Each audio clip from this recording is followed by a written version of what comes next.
capítulo 2 de Apocalipsis, versículo 8. Amén. Nos dice la palabra del Señor: y escribe al ángel de la iglesia en Esmirna, el primero y el postrero, el que estuvo muerto y vivió, dice esto: yo conozco tus obras y tu tribulación y tu pobreza, pero tú eres rico, y la blasfemia de los que se dicen ser judíos y no lo son, sino sinagoga de Satanás. No temas en nada lo que vas a padecer. He aquí el diablo echará a algunos de vosotros en la cárcel para que seáis probados, y tendréis tribulación por 10 días. Sé fiel hasta la muerte, y yo te daré la corona de la vida. El que tiene oído, oiga lo que el Espíritu dice a las iglesias. El que venciere no sufrirá daño de la segunda muerte. Gloria al Señor. Amén. Sé fiel hasta la muerte. Es el mensaje que el Señor le da a la iglesia de Esmirna. Gloria a Dios. El domingo pasado hablábamos acerca del mensaje a Éfeso. Hoy, pues, hermanos, con la ayuda del Señor vamos a hablar sobre el mensaje que Jesús le envía a la iglesia que está en Esmirna. Según la historia, hermanos, de estas ciudades, se dice que ambas tenían el mismo nivel de popularidad. En ambas ciudades existía la competencia de quién llegaría a ser la mejor ciudad. Como por ejemplo, hermano, nosotros que somos de la caseta, estuviéramos en competencia con los hermanos o los habitantes de San Marcos, a ver cuál de los dos lugares tiene mejor comercio, mejor turismo y cosas por el estilo. O sea, que en Éfeso y Esmirna eran dos lugares, hermano, de comercio, donde había económicamente, eran dos ciudades competitivas, donde había abundancia de todo. Y cuando hablamos de todo, hermano, también vale recalcar que habían dos lugares, o sea, no sé cómo decirle, dos templos que se habían construido al emperador. Y todo, como usted sabe, hermano, en ese tiempo se celebraba el culto al emperador. Todo ciudadano romano o todo país que había sido conquistado por el imperio romano tenía que rendir el culto al emperador. Pero según la historia dice que el imperio romano, al entender que el pueblo de Israel era un pueblo monoteísta, o sea que el pueblo de Israel, hermano, es el pueblo conocido como el pueblo de un solo Dios. Desde que fue fundado por el Señor, porque fue, hermano, Dios el que fundó la nación de Israel, era conocido como el pueblo que adoraba al único Dios verdadero. Entonces Roma le había dado a los hebreos, al pueblo de Israel, la libertad de elegir entre adorar al emperador o no hacerlo. O sea, para ellos no era obligación. Luego nace la iglesia La iglesia cristiana, los seguidores de Cristo, y como es para el imperio romano, esto fue como una derivación del judaísmo. Entonces, también la iglesia fue eximida de esta obligación. Los cristianos, en cierto tiempo, porque esto no duró mucho tiempo, también tenían la libertad de elegir si adorar, hermanos, al emperador o no. Ellos tomaban la decisión, no eran obligados. En ese tiempo, hermano, pasó la época de la iglesia apostólica. O sea que murieron los apóstoles y luego se levanta una descendencia que se le llama, hermano, los padres cristianos. O sea, como le dijera yo, los herederos de la fe cristiana, se levantan los padres de la fe cristiana. Y uno de ellos, hermano, entre los más distinguidos, fue Policarpo, que dice, hermano, que a este padre de la fe cristiana lo llevaron al Coliseo y se acercó, hermano, cierto soldado romano y le dio la libertad de elegir entre seguir a Jesús o adorar al emperador. Entonces, hermano, lo único que le dijeron: si tú decides seguir siendo cristiano, vas a morir.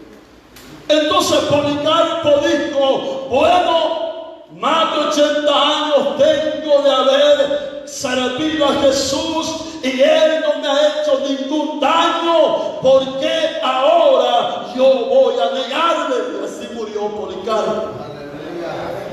Entonces, este tiempo, este periodo de libertad, hermano, que vivió la iglesia fue breve. No duró por mucho tiempo. ¿Por qué? Porque cuando el judaísmo, que aquí se menciona, empezó, hermano, desde que la iglesia fue fundada, el judaísmo empezó a tener seno de la iglesia. Empezó, amado hermano, en una forma, lo vemos en la historia del apóstol Pablo. El apóstol Pablo dice que era fariseo de fariseos, pero fue un perseguidor de la iglesia. O sea, ¿qué quiero decir con esto? Que los perseguidores primitivos de la iglesia no fue el imperio romano, sino el mismo pueblo judío. Y cuando Dios, hermano, ve la situación de la iglesia, porque la iglesia de Esmirna representa el periodo, amado hermano, después de los apóstoles, hasta que, amado hermano, la iglesia de alguna manera llegó a ser absorbida por el imperio romano. Y se hizo una mezcolanza de iglesia y paganismo. Se mezclaron, hermano, los nombres de los dioses que adoraban a los romanos. Hicieron una mezcla. Pero ese periodo es el periodo de la iglesia Esmirna. Y oiga bien lo que le dice el Señor: escribe al ángel de la iglesia en Esmirna, o sea, al pastor. Dice el primero y el postrero, haciendo, hermanos, referencia a que el que mandaba esa carta no era Juan en sí, porque Apocalipsis 1 dice, hermano, revelación de Dios que le dio a Jesucristo, el cual envió por medio de su ángel a Juan. Entonces, este mensaje, amado hermano, aunque fue Juan el que tomó la pluma, hermanos, para escribir, es un mensaje que el mismo Jesús le envió a la iglesia de Cristo. Y le dice el primero y el postrero. Recuerda que en el mensaje a Éfeso dice: el que tiene las 7 estrellas en su mano, en su diestra, perdón, y el que anda en medio de los 7 candeleros.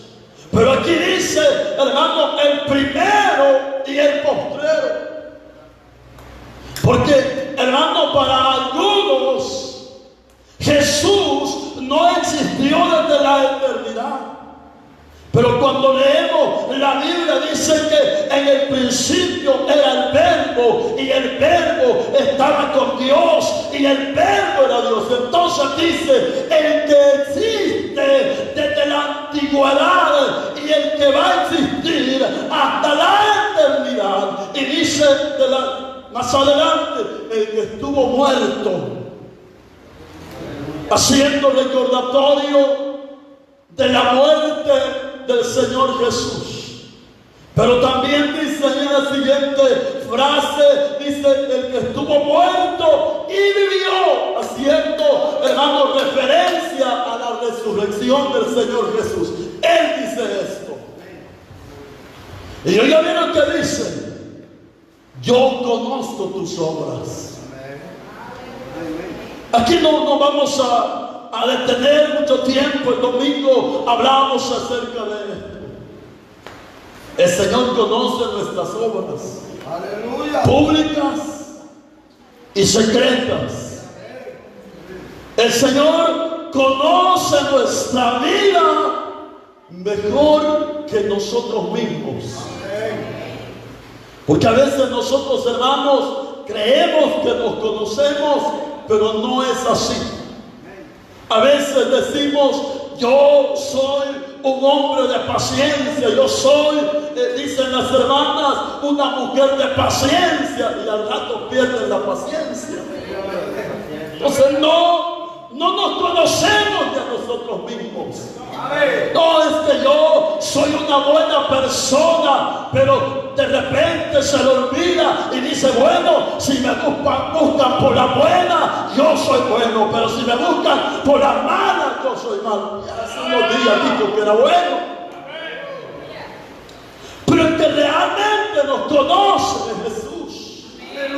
Y yo le aseguro, hermano, que podemos estar con una persona por mucho tiempo, pero aún así de repente puede suceder algo y digo: y fue fulano. No creo que fuera fulano. No lo conocíamos bien. No la conocíamos bien. Pero dice Jesús: yo conozco tus obras. O en otras palabras, oye lo que dice: a mí no me engañas tú. Puedes engañar a otros, pero a mí no me engañas.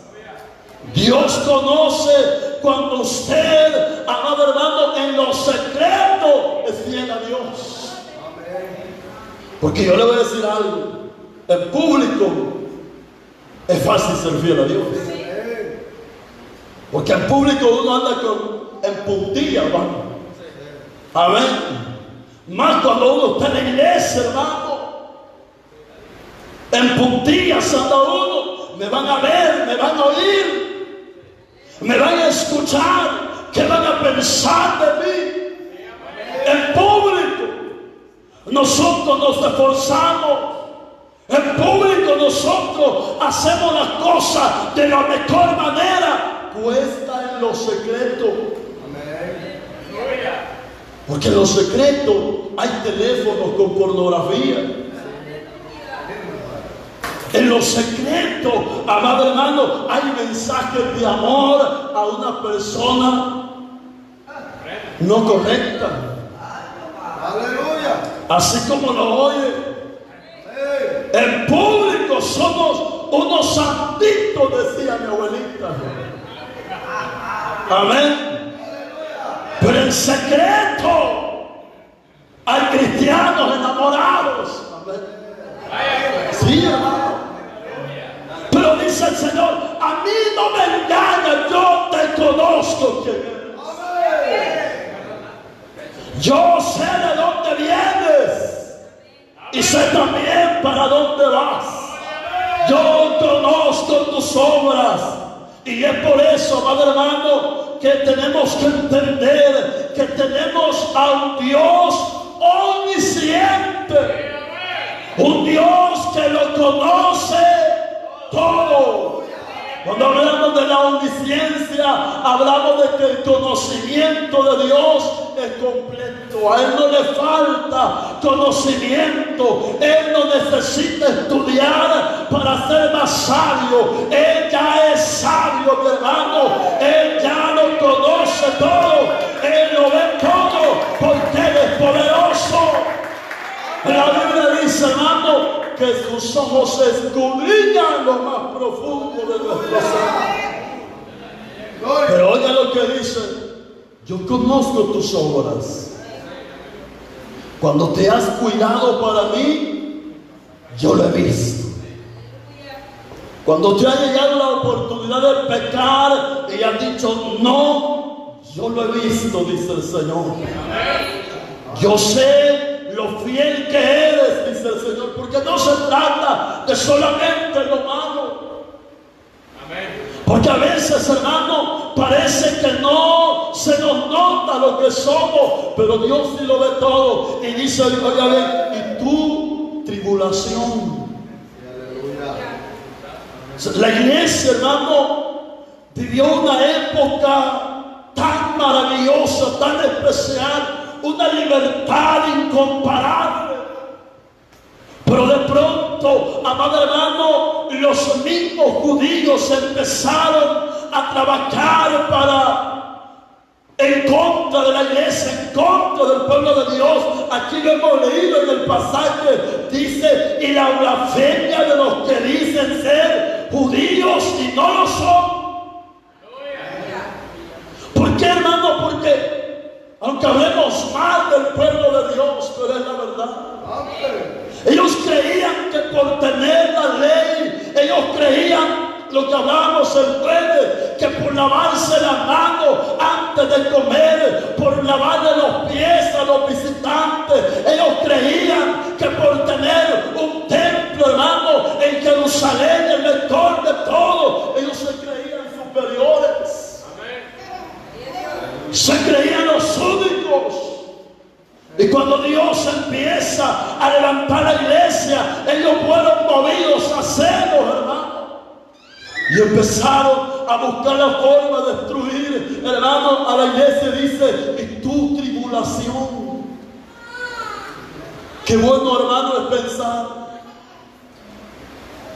que Dios conoce lo que estamos viviendo. Dios lo conoce mejor que nadie. A veces uno, hermano, puede quejarse de decir, bueno, no tengo amigos, no tengo nadie en quien confiar, porque en el tiempo que estamos viviendo, hermano, usted no me va a dejar mentir, cuesta confiar en otra persona. Por haberse multiplicado la maldad, el amor de muchos se enfriará, dice la Biblia. Cuesta confiar en otras personas. Y a veces uno sufre la prueba a solas, ¿verdad? En la soledad, en los secretos, hermano. Hay gente que en público ríen, hablan, hermano, y como que no pasa nada, pero en secreto es una tribulación. Dice el Señor, yo conozco tu tribulación. Jesús le dice a la iglesia, amado hermano de Esmirna, yo sé por lo que está pasando. Esa prueba que tú estás viviendo, yo la conozco. Y dice, oye, y tu pobreza. Cuando le di la introducción, hermano, a este pasaje bíblico, se recuerda que le dije que Esmirna era una ciudad rica donde había dinero. Había comercio. Pero ¿por qué en una ciudad, hermano, donde había abundancia de comercio, donde abundaba el trabajo, donde había, amado hermano, oportunidad para todos, había una iglesia pobre? Pregúntese eso en esta tarde, porque allí dice, y cuando habla de la pobreza, hay que aclarar que no está hablando de pobreza espiritual. Hermano, la iglesia de Esmirna espiritualmente era una iglesia que se había cuidado para Dios. Pero dice, oiga bien, tu tribulación y tu pobreza. ¿Por qué eran pobres los cristianos de Esmirna? ¿Sabe algo? Al negarse a adorar al emperador, no encontraban trabajo en cualquier lugar.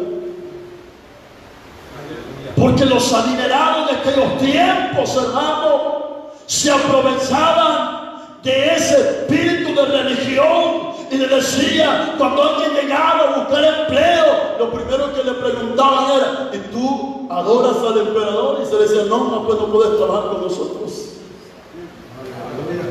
Y en el tiempo en que vamos, hermano, llegará empresa que ya no le va a dar trabajo a los cristianos. Sí. En el tiempo de la propaganda del COVID, ¿se recuerda usted? Hubieron empresas que le dijeron a sus empleados, si no se pone la vacuna, ya no puede seguir trabajando con nosotros. Y eso era una imposición. Y cuando ya el Estado, cuando ya el gobierno empieza a poner imposiciones, hermano, a la iglesia, se convierte en un problema. Entonces los cristianos de Esmirna tenían ese problema para encontrar trabajo. Pero le dice el Señor, yo conozco tu pobreza. Y oiga lo que le dice, pero tú eres rico. Tú eres rico. ¿Por qué? Porque la riqueza del hombre, hermano, aunque muchos no lo vean así, la riqueza verdadera del hombre consiste en tener a Jesús en el corazón, hermano. Usted no me va a dejar mentir, pero la riqueza, el dinero, para muchos es un obstáculo para servir a Dios. Para muchos, hermano. Incluso para nosotros que no tenemos dinero en abundancia, porque usted y yo no somos pobres. A veces nos quejamos, hermano, porque nos toca sobrevivir una semana con $50, aunque eso sería escaso. La mayoría tiene un poquito más de mejores oportunidades. Pero cuando usted ve las estadísticas de pobreza a nivel mundial, hay familias completas que viven con $1 al día a nivel mundial, y nosotros con $10 y no estamos conformes. No alcanzan $10, dicen. A ver, no alcanza. Y hermano, y cuando uno ve las estadísticas dicen que si hay $5 por familia, si hay un techo aunque sea humilde, si hay una casa cubierta a los lados aunque sea de lámina o de cartón, dicen las estadísticas que estamos entre los adinerados del mundo. Y usted va a decir que no, pero estudie, vea las estadísticas en otros continentes, vea las estadísticas. O sea que nosotros estamos más que bien, hermano, comparado con otra gente que tiene que ir allá a los desperdicios para sacar, hermano, lo que a alguien le sobró para llenar el vacío en su estómago. Pero aún así, dice el Señor, yo conozco tu pobreza, pero tú eres rico. ¿Por qué el salmista David dijo, joven fui y he envejecido y me he visto justo desamparado, ni su simiente que me envíe pan? Es que Dios para sus hijos siempre provee. Dios para sus hijos siempre da abundancia, hermano. Pero aún así para la iglesia de Esmirna no era fácil.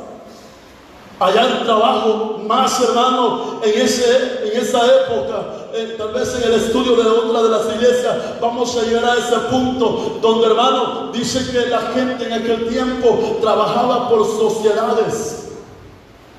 O sea, estaba el grupo de los panaderos. ¿No oyen los panaderos? Estaba el grupo de los panaderos. Y el grupo de los panaderos tenía el ídolo que los representaba a los panaderos. Tenía, hermano, el grupo de los jornaleros, de los que eran agricultores. Y el grupo de los agricultores tenía su ídolo. O sea, estaban, hermano, por grupos. Cada grupo tenía su propio ídolo. Y cuando un cristiano llegaba y decía, mire, yo quiero ser de los panaderos, por decirlo así, ¿verdad? El primer requisito, darle ofrenda a ese ídolo. Y el verdadero cristiano decía, no, pero es que yo no puedo hacer eso. Entonces, usted no puede trabajar con nosotros. Iba allá donde estaban, hermano, donde se reunían los jornaleros, los que trabajaban en el campo, y decía, habrá trabajito por ahí para mí. Me decía, bueno, sí hay trabajo, pero tienen que adorar a ese ídolo. Y decía el verdadero cristiano, pero es que yo no puedo. No sé si me está entendiendo la situación por la que tuvo que pasar, hermano, la iglesia primitiva. La iglesia primitiva le puedo asegurar que sí pasó por momentos difíciles, hermano. Y nosotros, miren cómo estamos. Teniendo toda la libertad para congregarnos, no nos congregamos. Teniendo toda la libertad para adorar al Dios que nos creó, al Dios que nos dio la vida, a veces no cantamos, hermano. Teniendo toda la libertad de hacer todo nuestro trabajo donde quiera que sea, nos servimos a Dios como debe de ser. Entonces, hermano, imagínese usted no poder trabajar ni siquiera con los panaderos. Eso representaba, hermano, una crisis para la iglesia. Pero le dice el Señor, yo conozco tu tribulación y tu pobreza, pero tú eres rico. O sea, a ti no te va a faltar nada. Me tienes a mí, tienes lo mejor. Porque hay que entender eso, hermano. En esta vida siempre nos va a hacer falta algo, ¿sí o no? Siempre nos va a hacer falta algo en esta vida cuando hablamos de comodidades. Pero si tenemos a Cristo, lo tenemos todo. Tenemos lo mejor de lo mejor. Y hoy ya viene lo que sigue diciendo. Y la blasfemia de los que se dicen ser judíos y no lo son, sino sinagoga de Satanás. Yo conozco, dice el Señor, que allí dentro de la iglesia hay unos miembros que se la llevan de ser los mejores y no son nada. Eso está diciendo de los que se dicen ser judíos. Oiga bien lo que le está queriendo decir el Señor a la iglesia de Esmirna, de los que dicen que son los mejores. Porque sabe algo, llegaba un judío que guardaba la ley y practicaba los rituales y veía a un cristiano, ese no es nada, la palmilla. Yo sí soy un verdadero servidor de Dios. Yo sí soy un verdadero siervo de Dios. Y veía con desprecio a los cristianos. ¿Por qué? Porque la mayoría, la iglesia, hermano, se engrandeció en el pueblo gentil. Y el pueblo, hermano, y el pueblo gentil para los hebreos era como nada. Éramos peor que nada para ellos, pero dice el Señor, y allí tú tienes a esos judíos que se creen ser los mejores, pero no son nada. ¿Cuándo le dice? Esos son siervos de Satanás. Porque a veces, hermano, lamentablemente dentro del pueblo de Dios existe eso.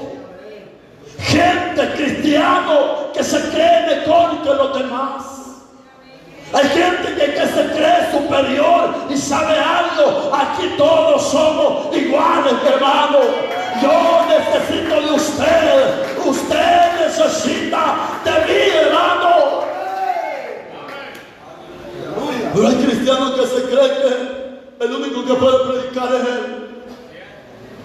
Que el único que puede cantar es él o ella. Que el único que puede profetizar es él. Incluso hay cristianos que dicen: no, a mí no me puede poner la mano cualquiera, a mí solo fulano o solo fulana. Orgullo es ese, hermano.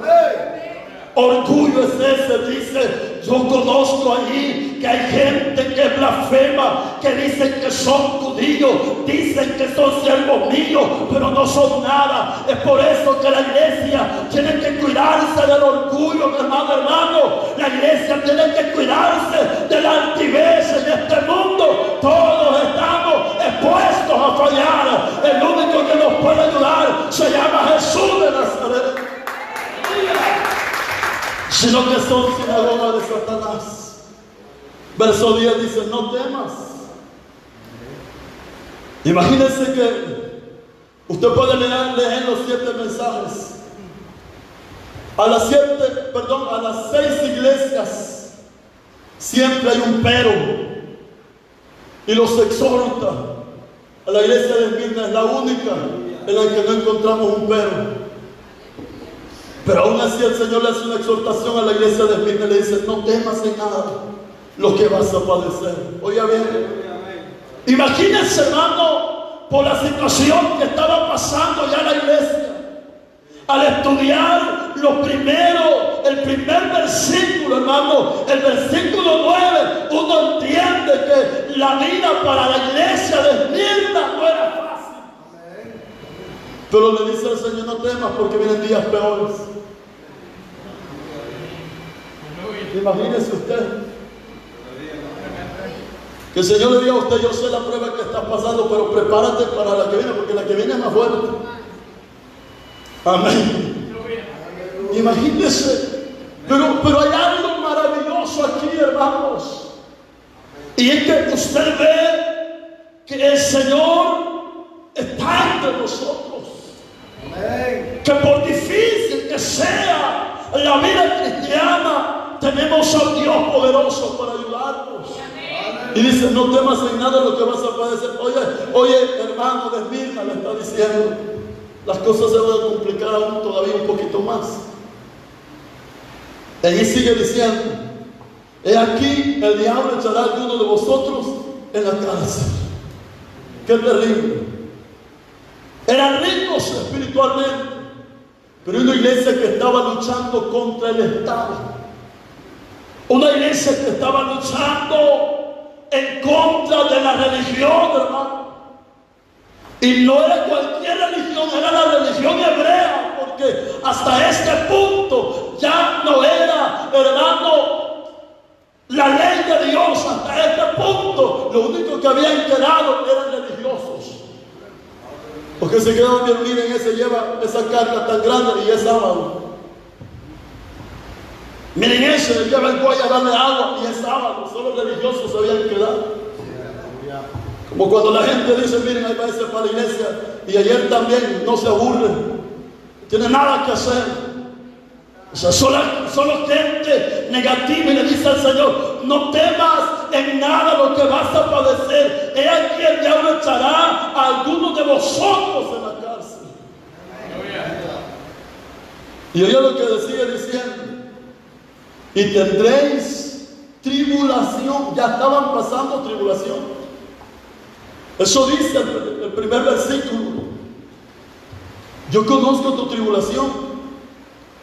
Pero aquí vuelve y le repite y le dice: y tendréis tribulación por 10 días.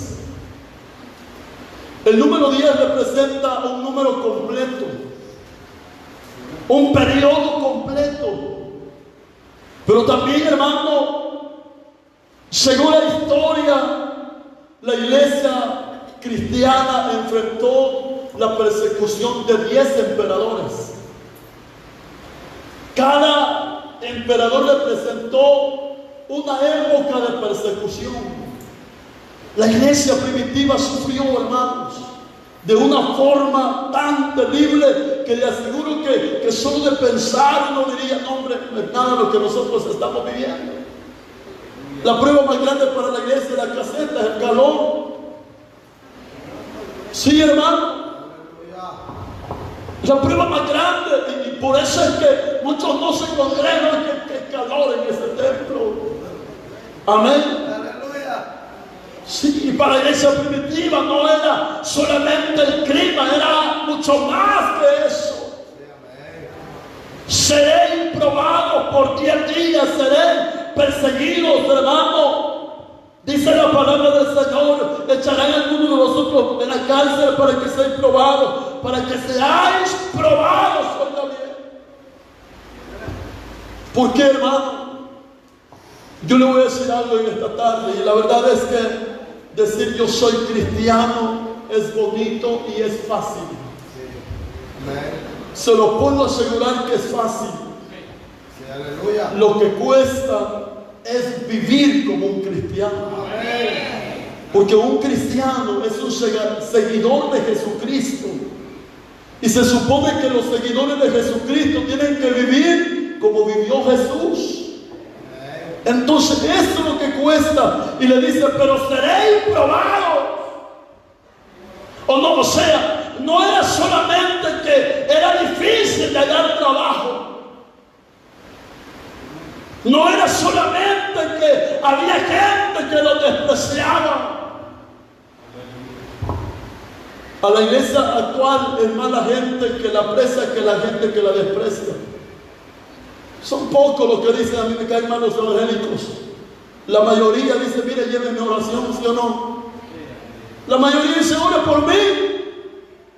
Acuérdense de mí cuando vaya a la iglesia. Es raro aquel que dice, a mí me caen mal los evangélicos.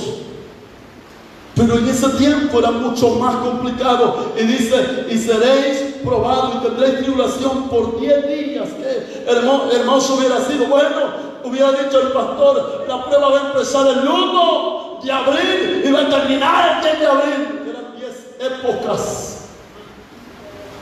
Eran 10 periodos de persecución. Y cada emperador que se levantaba era más cruel que el que había pasado. Pero oiga bien, según, hermano, la historia de la iglesia primitiva, dice, hermano, que los emperadores, los gobernantes de aquellos tiempos se sorprendían porque en la noche le metían fuego a 10, el siguiente día había 100 cristianos. Le quitaban la vida a 10 allá con los leones en el Coliseo, el siguiente día había 1000 cristianos. Yo seguro que ahora en día, hermano, le quitan la vida a un cristiano a la caseta y ya no viene nadie al templo. ¡Aleluya! En aquel tiempo era diferente. Morían 100 allá, hermano, en el jardín de Nerón. Y al siguiente día había 1000 cristianos. Hasta el grado que hubo gente que decía, no, es que los cristianos son una plaga. Que por más que uno quiere terminarlo, más se multiplica. Y no puede ser, decía la gente, ¿cómo es posible que vea a sus seres queridos morir en la cama, perseguidos, asesinados por los leones, y todavía hay gente que sigue creyendo? Es que el evangelio es poder, hermano. Y le dice el Señor, seréis probados por 10 días. Cuando, si a usted le viene y dice, mira, hermano, su prueba va a durar 10 días, yo le aseguro que esta acción de gracia hace antes de los 10 días. ¿Sí o no? Pero hay pruebas que son para largo y que Dios nos ayude. Pero la iglesia primitiva estaba pasando por algo peor que lo que estamos viviendo nosotros en nuestro tiempo, por difícil que sea. Pero ella vino que le dice, si es fiel hasta la muerte. Lo que más anhela Dios de su pueblo es la fidelidad. Eso es lo que más anhela Dios de su iglesia, la fidelidad. Porque ¿de qué sirve, amado hermano, estar dotado de los mejores dones y de los mejores ministerios si no somos fieles a Dios? Sí, los dones, los ministerios, los talentos, todo, hermano, utiliza para llevar adelante su iglesia, pero lo que va a salvarlo a usted y a mí es la fidelidad a Dios. Sí, hermano. Aunque no entendamos, los dones son bendiciones de Dios, pero los dones no van a salvar a nadie. Lo que nos va a llevar a la vida eterna es la fidelidad a Dios. Dice, sé fiel hasta la muerte. Y oiga lo que dice, que yo te daré la corona de la vida. O sea, si mueres por mi causa, no te preocupes. Lo mejor te espera. Aquí no es como dicen los políticos, lo mejor está por venir. En Cristo sí es una realidad, hermano. Si tú mueres por servir a Dios, si tú mueres por ser fiel a Dios, si tú eres despreciado por ser fiel a Dios, dice, no te preocupes, yo te daré la corona de la vida. Y la vida que Dios da, la mejor, dice, el que tiene oído, oiga lo que el Espíritu dice a las iglesias. Al que venciere, no sufrirá de la segunda muerte. Con eso termina, hermano, el mensaje a la iglesia Esmirna. Le dice al Señor, si ustedes vencen, ustedes no van a sufrir la muerte segunda. Porque morir, oiga bien, un ejemplo, leí, hermanos, un pequeño libro de los mártires. Dice que en cierta ocasión tomaron a un cristiano evangélico, lo ataron a un poste y para que no gritara, agarraron un perno y le empernaron la lengua al paladar, o sea, para arriba, para que no se oyeran los gritos que aquel cristiano iba a dar cuando lo quemaran. Y así, en esa situación, amarrado al poste, le prendieron fuego, y detrás de los montes de aquel lugar dice que estaba un hijo observando cómo su padre era quemado con la lengua empernada al paladar hacia arriba. Cuando aquel hombre agarró fuego y se quemó la leña y se quemó el cuerpo y solo quedaron cenizas, todos se fueron. Y aquellos hombres, hermanos religiosos, oiga bien, iban riéndose de haber quemado a un cristiano. Dice que aquel hijo de aquel hombre va y busca entre las cenizas aquel perno, lo pone en la bolsa de su camisa y dice, de ahora en adelante yo voy a ser fiel a Dios, porque mi padre me dio el ejemplo que servir a Dios es una bendición. Imagínese usted. Aleluya. Ver morir a su padre quemado, y en lugar de decir yo niego a Jesús, fue y le cogió el tornillo y empezó a servirle, a trabajarle al Señor. Aleluya. La muerte, la primera muerte, si Cristo no viene, todos vamos a pasar por ahí, pero por esa no hay que preocuparse mucho. Hay que preocuparnos por la muerte segunda, porque si vencemos, si vivimos siendo fieles a Dios hasta el final, la muerte segunda nos tiene sin cuidado, porque entonces estaremos con Cristo por la eternidad. Así que sigamos adelante, hermanos, seamos fieles a Dios y que Dios les bendiga a todos.